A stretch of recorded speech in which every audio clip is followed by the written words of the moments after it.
हर साल लाखों students UPSC की तैयारी शुरू करते हैं आईएएस आईपीएस बनने का सपना लेके। लेकिन रियलिटी ये है कि यह एग्ज़ाम एक एग्ज़ाम नहीं बल्कि एक ऑब्सेशन बन गया है। और इस ऑब्सेशन में लोग अपना करियर, मेंटल हेल्थ और कभी कभी अपनी ज़िंदगी तक गंवा देते हैं। यूपीएससी सिर्फ एक एग्ज़ाम नहीं है, एक अल्टीमेट ड्रीम है। पेरेंट्स, सोसाइटी, रिलेटिव्स सब चाहते हैं कि उनका बच्चा आईपीएस बने, आईएएस बने, जिसका रिज़ल्ट निकलता है प्रेशर फ्रॉम ऑल साइड्स। 10 से 12 घंटे रोज़ पढ़ना, 2 से 3 साल का full time commitment, zero job security during preparation और इमोशनल आइसोलेशन। क्योंकि यूपीएससी का सिलेबस इतना ज़्यादा वास्ट है, जब हम प्रिपरेशन करते हैं तो ये सब चीज़ें वो डिमांड करता ही है हमसे। एक अटेम्प्ट फेल होता है तो गिल्ट, दूसरा फेल होता है तो शेम, तीसरा फेल होता है तो डिप्रेशन और कभी कभी सेल्फ हार्म भी। अराउंड 10 लाख एस्पिरेंट्स फॉर्म भरते हैं, 5 लाख अपीयर करते हैं और फिर फाइनल सिलेक्शन होता है सिर्फ 1000 लोगों का। उसमें से भी टॉप सर्विसेज जो रैंक 100 से 200 के बीच में होती हैं उनको दे दी जाती हैं। तो बाकी के 9.99 लाख स्टूडेंट्स का क्या? करियर के 3 से 5 साल गए। गैप ईयर्स एक्सप्लेन करना बहुत मुश्किल है, ना कोई जॉब का एक्सपीरियंस, ना कोई स्किल्स डेवलपमेंट, फैमिली के ताने, फाइनेंशियल स्ट्रेस, सेल्फ वर्थ का लॉस, और वो बच्चा खाली हो जाता है अंदर से, एकदम टूट चुका होता है। सच में उस एस्पिरेंट से जाके पूछो जिसने यूपीएससी में अपने 5-5, 6-6 साल लगा दिए, तब भी ये एग्ज़ाम क्लियर नहीं होता है, तो क्या बीतती है जब सारी उम्मीदें टूट जाती हैं, चकनाचूर हो जाती हैं और कोई रास्ता नहीं बचता, कुछ नहीं होता है उसके पास। यूपीएससी प्रिपरेशन के टाइम एंजाइटी, डिप्रेशन और बर्नआउट बहुत कॉमन चीज़ है, लेकिन मेंटल हेल्थ पे कोई बात करता ही नहीं है ओपनली। किसी फ्रेंड ने ड्रॉप लिया तो लूज़र कह दिया, किसी ने सेल्फ डाउट एक्सप्रेस किया तो उसको इमोशनली वीक बोला गया कि तुम क्या यूपीएससी की तैयारी करोगे, तुम क्या आईएएस बनोगे, तुम खुद को ही नहीं संभाल पा रहे हो। मैं भी एक यूपीएससी एस्पिरेंट रह चुकी हूँ। 2024 में मैंने अपना फर्स्ट अटैम्प्ट दिया था और मैंने प्रिपरेशन अपने कॉलेज में 3rd ईयर में स्टार्ट करी थी। और उन प्रिपरेशंस के दौरान ही, ना ही मैंने उस टाइम कोई ड्रॉप लिया था, उस प्रिपरेशन टाइम में ही मैंने इतने ताने सुने हैं कि तुझसे क्या होगा, तू नहीं कर सकती है।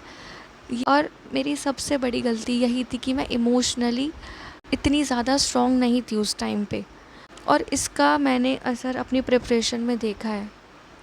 हर चीज़ को लेके ताने सुने हैं मैंने, हर चीज़ को लेके, और इसी चीज़ ने मेरी मेंटल हेल्थ की धज्जियाँ उड़ा दी थी। और इसीलिए मैंने डिसाइड किया कि जब तक मैं फाइनेंशियली इंडिपेंडेंट नहीं होंगी, मैं यूपीएससी के लिए प्रिपरेशन नहीं करूँगी। क्योंकि समाज भैया आपको जीने नहीं देगा, समाज तो छोड़ो, आपके घर वाले आपको जीने नहीं देंगे। खैर, यूपीएससी अब एक इंडस्ट्री बन चुका है, करोर्स का बिजनेस, coaching institutes, test series, mentorship programmes सब बेच रहे हैं आईएएस बनने का फॉर्मूला। पर कोई ये नहीं बता रहा है कि प्लान बी क्या है। अगर नहीं हुआ तो ज़रूरी नहीं है कि आप, अगर 6 अटैम्प्ट्स हैं यूपीएससी में तो 6 के 6 दोगे, 1-2 अटैम्प्ट्स दो। और अगर आपकी जॉब सिक्योरिटी नहीं है, आप फाइनेंशियली डिपेंडेंट हो, तो सबसे पहले फाइनेंशियली इंडिपेंडेंट बनो, कोई जॉब ढूंढो, उसके साथ अपना रिवीजन करो, प्रैक्टिस करो।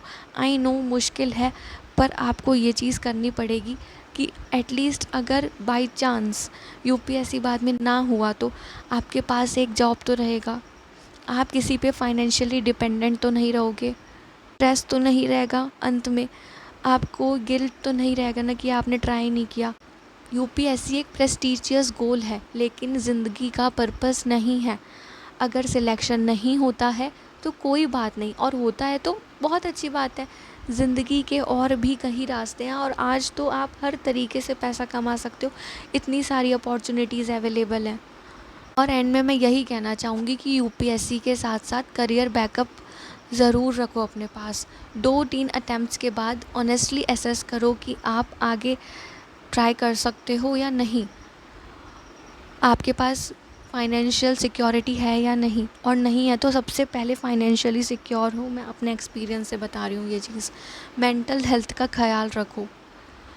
कोई नहीं है ना आपके पास एक्सप्रेस करने के लिए आपके इमोशंस, तो डायरी में लिखना शुरू करो, जर्नलिंग करना शुरू करो। एटलीस्ट ओवर थिंकिंग से तो बचोगे। सोशल मीडिया मोटिवेशन के चक्कर में ओवर हाइप मत हो।